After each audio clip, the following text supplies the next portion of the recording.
The simplex method is an iterative procedure. Beginning at a vertex of the feasible region, each iteration brings us to another vertex of that feasible region with an improved value of the objective function. The iteration ends when the optimal solution is reached. A standard maximization problem is one in which the objective function is to be maximized, all the variables included in the problem are non-negative, and all other linear constraints may be written so that the expression involving the variables is less than or equal to a non-negative constant. In the simplex method, tableaus are used to form the iterations. In setting up one, we take note of the following. 1. Transform the system of linear inequalities into a system of linear equations by introducing slack variables. 2. Rewrite the objective function by changing positive signs into negative signs, as shown in the following forms on the screen, where all the variables are on the left and the coefficient of p is positive 1. Write this equation below the equations in step 1. And lastly, write the augmented matrix associated with this system of linear equations.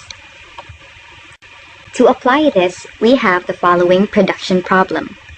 Ace Novelty wishes to produce two types of souvenirs. Type A will result in a profit of $1 and Type B in a profit of $1.20. To manufacture a Type A souvenir requires 2 minutes on machine 1 and 1 minute on machine 2. A Type B souvenir requires 1 minute on machine 1 and 3 minutes on machine 2. There are 3 hours available on machine 1 and 5 hours available on machine 2. So, how many souvenirs of each type should Ace make in order to maximize its profit?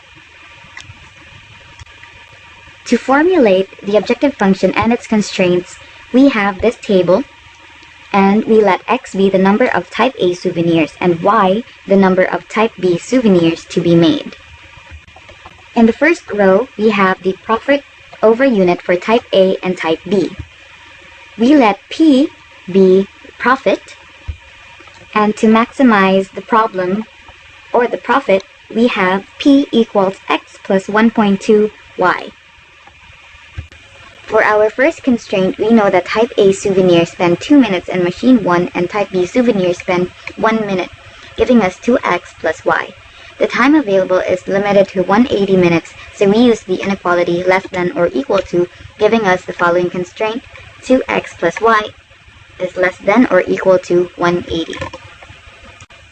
For our second constraint, we know that type A souvenirs spend 1 minute in machine 2 and type B souvenirs spend 3 minutes, giving us x plus 3y. The time available is limited to 300 minutes, so we use the inequality less than or equal to, giving us the following constraint: x plus 3y is less than or equal to 300. For our last constraint, neither x nor y can be negative, so x and y are greater than or equal to 0.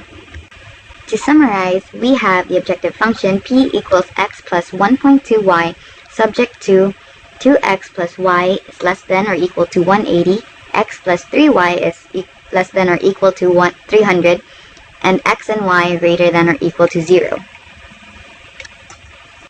To begin the simplex method, we first introduce the slack variables u and v into the inequalities. 2x plus y is less than or equal to 180, x plus 3y is less than or equal to 300, and turn these into equations, getting 2x plus y plus u equals 180, x plus 3y plus v equals 300.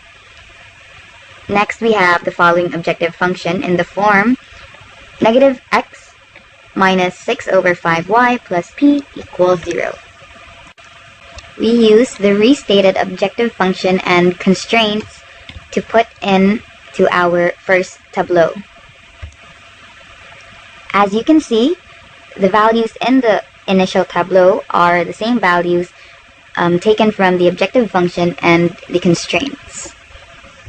Since setting up the initial simplex tableau, we have to know what to do next. So step 2 of this method is to determine whether the optimal solution has been reached by examining all entries in the last row to the left of the vertical line. A. If all the entries are non-negative, the optimal solution has been reached. So we proceed to step 4. B. If there are one or more negative entries, the optimal solution has not been reached. Proceed to step 3. So those are just some of the conditions that have to be met. In step 3, we perform the pivot operation and return to step 2. In step 4 is where we have determined the optimal solution or solutions. So that is where it ends.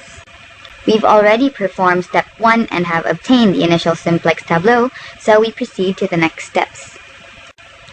Step 2 tells us to determine whether the optimal solution has been reached. Because we have negative values in the last row, we know that this first solution is not optimal, so we proceed. Step 3 tells us to perform the pivot operation. So we look for the most negative entry or value to the left of the vertical line in the last row of the tableau, which in this case is negative 6/5. So the second column in the tableau will be the pivot column. Next, we perform the pivot operation. So this is where we divide each positive number of the pivot column into the corresponding entry in the column of constants.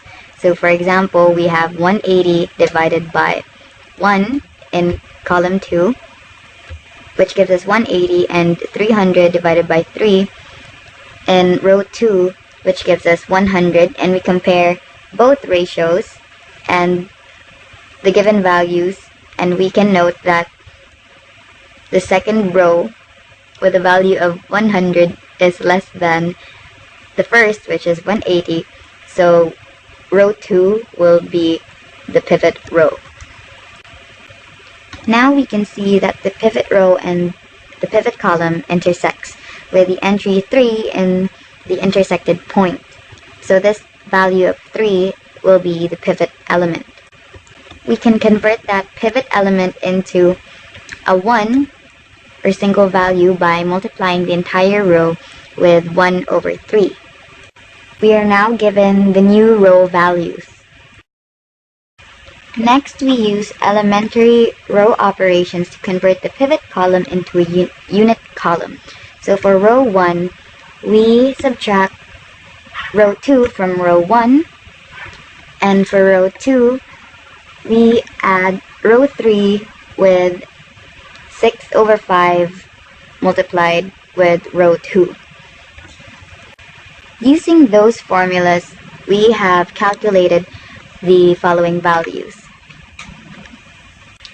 Since we have completed an iteration, this tableau will serve as our second tableau. And we can see that the last row of the tableau contains a negative number, so this means that an optimal solution has not yet been reached. Therefore, we repeat the iteration step.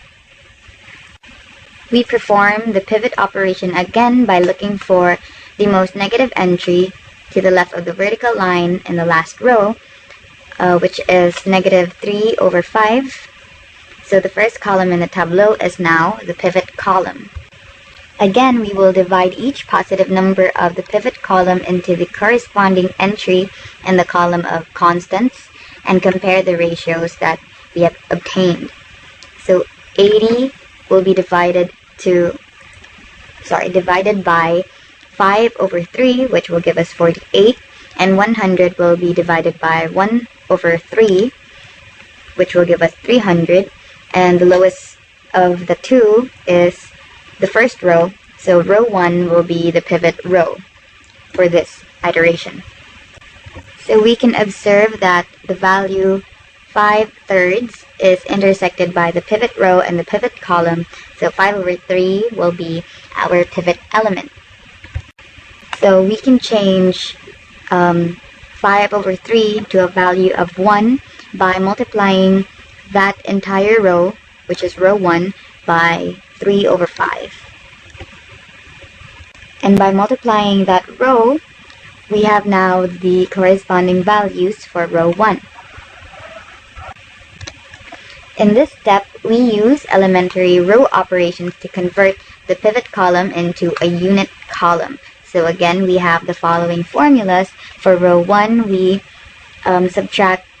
we multiply first 1/3 with each value in row 1 and subtract it from the values in row 2.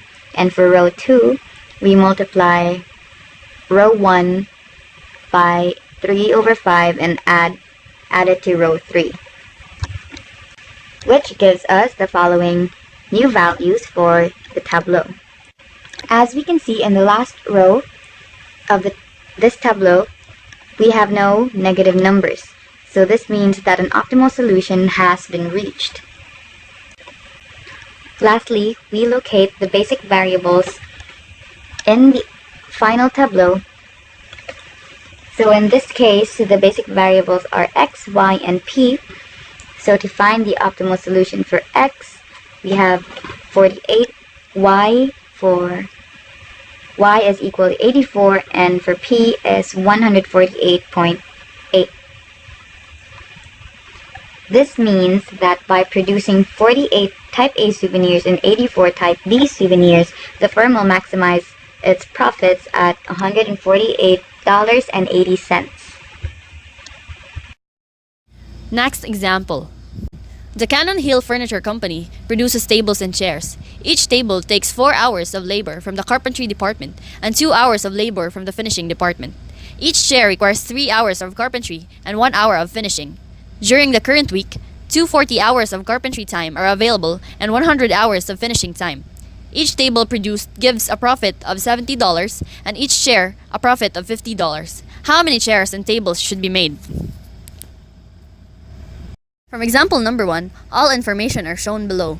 The objective function P is equal to 70x1 plus 50x2. Carpentry constraint 4x1 plus 3x2 is less than or equal to 240. Finishing constraint 2x1 plus 1x1 is less than or equal to 100, and the non-negativity constraint x1 and x2 is greater than or equal to 0.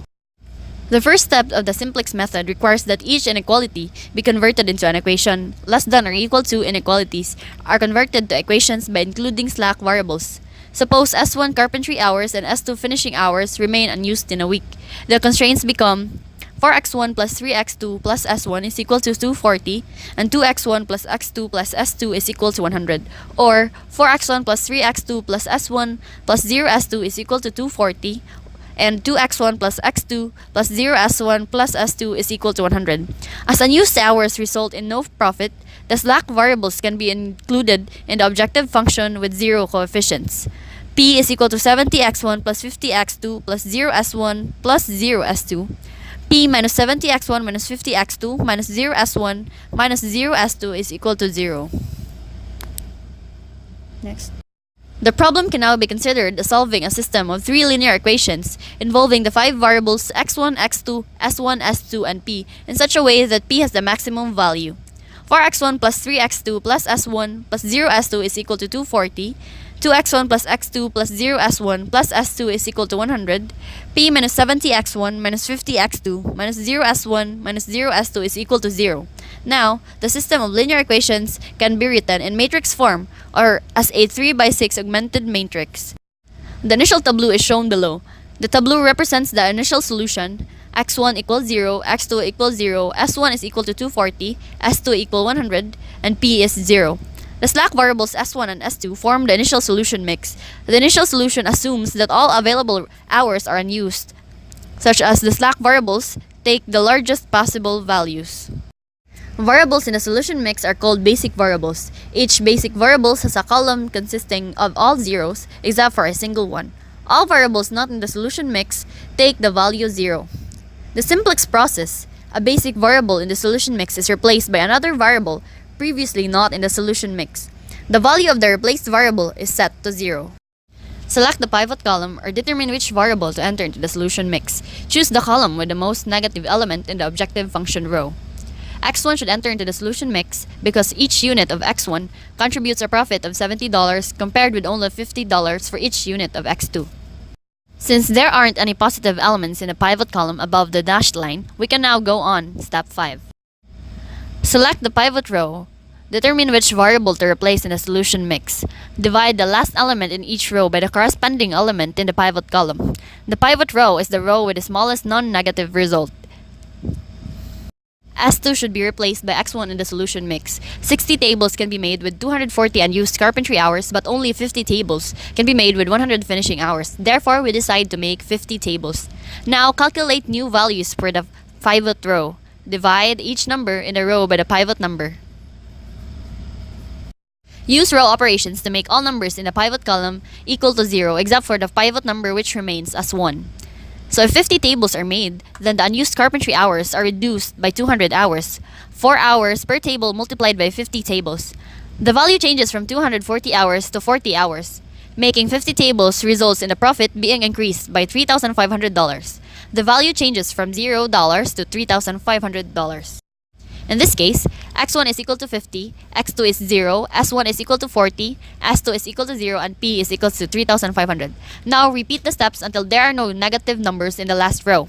Select the new pivot column, x2 should enter into the solution mix. Select the new pivot row, s1 should be replaced by x2 in the solution mix. We now calculate new values for the pivot row. As the pivot number is already 1, there is no need to calculate new values for the pivot row. Use row operations to make all numbers in the pivot column equal to except for the pivot number.